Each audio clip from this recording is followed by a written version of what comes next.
Pens, pencils, notebooks, and binders. It's getting to be that time of year again, but this year back to school shopping doesn't have to cost you big. The September issue of ShopSmart Magazine shares some tips on how you can save on school supplies this fall.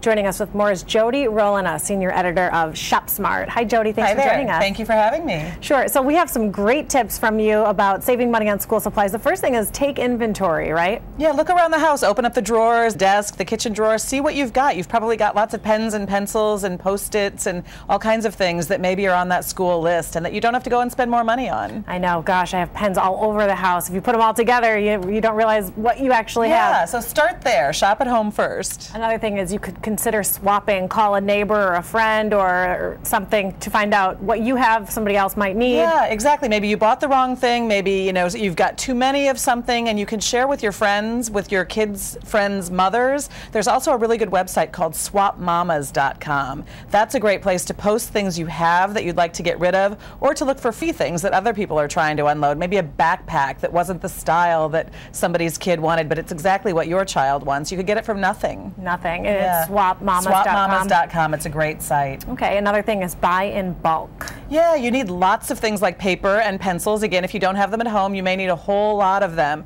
So consider checking out the warehouse clubs. They have really good prices on bulk items. There's also a couple of websites you can check. RaymondGettys.com is one. Discount School Supply is another. So if you're needing a lot of quantity, just make sure you'll use it all, because otherwise you could spend money on shipping. So be careful about that. I was going to say that it doesn't always pay to get it from one of those sites, because you are going to pay $8 or $9 in shipping. Yeah, you just want to be careful about what you do buy in bulk, and then maybe again, if you overbuy, you can swap. That's true. Yeah. Okay, how about consider refurbs? I have no problem with this. If somebody has opened it and returned it, sometimes the store puts it on a special. Yeah, you can get really good deals that way. And we're talking about electronics, computers, or if you need like a fancy calculator, sometimes a refurb can save you a whole lot of money. We just recommend sticking with sites that you know and trust, like Amazon.com, Crutchfield.com, or the outlets at Dell.com and Sony's outlet, SonyStyle.com. So if it's a name you trust, a brand name type thing, then it's... As you say, maybe just the box was opened, and why not save a whole bunch of money on a brand new item?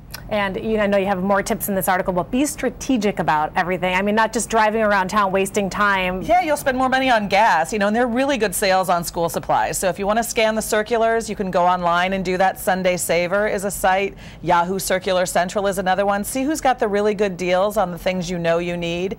And then if you go to a store that has a price matching policy, like Staples, Target, or Walmart, you can get the best price. Even if it's offered someplace else, they'll match it. So it'll save all that driving around. How does that work, though? You bring the circular in? Bring the circular. It's always good to have proof if you're asking for a deal. Go to the customer service counter, be friendly, and you might get lucky. Yeah, don't demand anything. No, that's never a good idea. You never know until you ask. Exactly. Okay, Jody Rohlena, thank you so much. Thank you.